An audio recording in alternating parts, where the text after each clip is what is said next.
natin. Ituro nga kung saan matutulog si Marlo.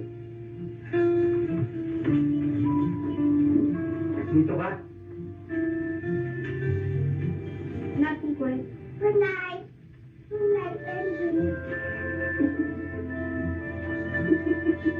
I'll wake you up at 7 o'clock in the morning for breakfast, okay? Good. Ikahanap mo ko, tabi ulit tayo. Tabi, Oh, ako magtabi sa'yo. bakit?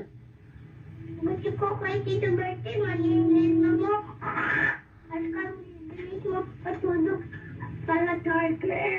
Well, di bali na, di naman ako jumijingle sa kama. Ito ba yung pungkol? Jumijingle ka sa kama? Hindi, ito. Hindi ako, ikaw nga jumijingle eh. Ikaw! Ikaw eh. Tingnan ang dance mo. Ay, wag, baka lumipad yan.